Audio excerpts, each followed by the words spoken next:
বাংলাদেশে যে উগ্রবাদ, ধর্মের নামে উগ্রবাদ, সাম্প্রদায়িকতা, সন্ত্রাসবাদ যেভাবে মাথাছাড়া দিয়ে উঠছে, একটা উগ্রবাদী গোষ্ঠী চেষ্টা করছে বাংলাদেশের স্থিতিশীলতা, উন্নয়ন, অগ্রগতিকে বাধাগ্রস্ত করার জন্য।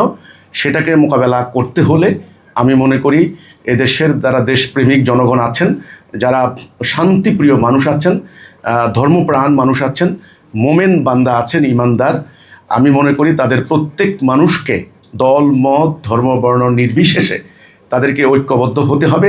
ঐক্যবদ্ধ হয়ে এই উগ্রবাদের বিরুদ্ধে আমাদেরকে লড়াই করতে হবে।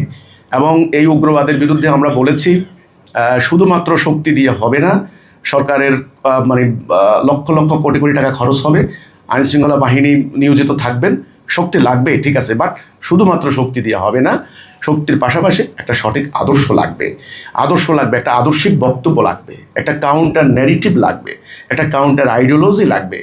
কোরআন এবং হাদিস দিয়ে প্রমাণ দিতে হবে, তুলে ধরতে হবে বিভিন্ন জার্নাল, পত্রিকা, প্রকাশনা, বই, পুস্তক, হ্যান্ডবিলের মাধ্যমে যে এটা ইসলাম না, এই অযৌক্তিক অনর্থক কর্মকাণ্ড ইসলাম সাপোর্ট করে না, এই নারী বিদ্বেষী বয়ান, এই সংস্কৃতি বিদ্বেষী মনোভাব, এই ধরনের মানবতা বিরোধী কার্যকলাপ কলাপ, অবৈজ্ঞানিক কথাবার্তা, এই ধরনের বিষয়গুলি ইসলাম সাপোর্ট করে না, এটা ইসলাম নয়। এই ব্যাপারগুলি তাহলে ইসলামটা কী, প্রকৃত ইসলামটা কী, সেটা ধর্মপ্রাণ মানুষের সামনে তুলে ধরতে হবে। সেটা তুলে ধরার জন্য এই অরাজনৈতিক আন্দোলন হিজবুত তৌহিদ, আমরা নিজেদের অর্থ ব্যয় করে সম্পূর্ণ নিঃস্বার্থভাবে আমরা মাঠে ময়দানে কাজ করছি। এতে আমাদের কোনো ব্যক্তিগত, কোনো বৈষয়িক, কোনো দুনিয়াবী স্বার্থ নেই। আমরা শুধু আল্লাহর সন্তুষ্টি চাই এবং কোনো রাজনৈতিক অভিসন্ধিও আমাদের নেই। আমরা আগামীতে নির্বাচন করে ক্ষমতা আমাদের ক্ষমতা, হ্যাঁ, আমরা বলেছি যে রাষ্ট্র ক্ষমতা ছাড়া ইসলামের প্রকৃত আইডিওলজি প্রতিষ্ঠা করা সম্ভব নয়। সেটার প্রক্রিয়া হলো ভিন্ন, সেটা আমরা বলেছি। বাট বর্তমানে যে প্রচলিত রাজনীতি চলছে সে ধরনের রাজনৈতিক অভিপ্রায় আমাদের নেই।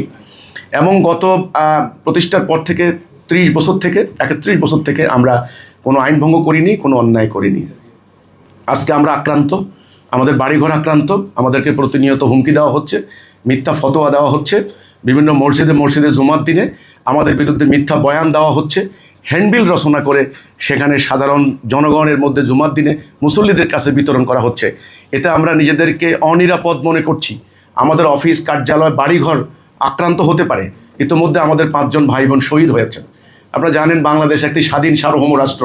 এখানে একটা মানবাধিকার আছে, শাসনতান্ত্রিক অধিকার আছে, আমার কথা বলার অধিকার আছে, আমার এটা আমার মানবাধিকারের অন্তর্ভুক্ত। অন্যান্য সাধারণ মানুষের যেরকম অধিকার, আমারও সেই অধিকার আছে। আজকে সেই অধিকার আমরা হারা হচ্ছি। আজকে আমরা নিজেদেরকে বাংলাদেশে খুবই আনসেফ মনে করছি।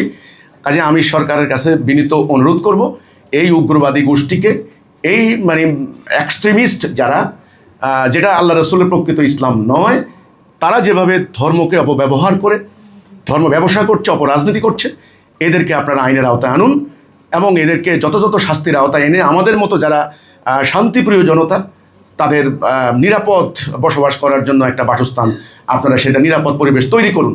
সরকারের প্রতি আমাদের সেটা দাবি। এবং আমরা হিজবুত তৌহিদ আন্দোলন নিঃস্বার্থভাবে জাতির কল্যাণে এই উগ্রবাদ মোকাবেলায় কিভাবে সঠিক আদর্শটা তুলে ধরা যায়, আমরা সেটা নিয়ে কাজ করছি। আমি সকল মিডিয়া, সরকার সবাইকে আহ্বান করব, আসুন সম্মিলিতভাবে ধর্মের নামে চলা এই উগ্রবাদের বিরুদ্ধে আমরা একটা প্রতিরোধ আন্দোলন গড়ে তুলি।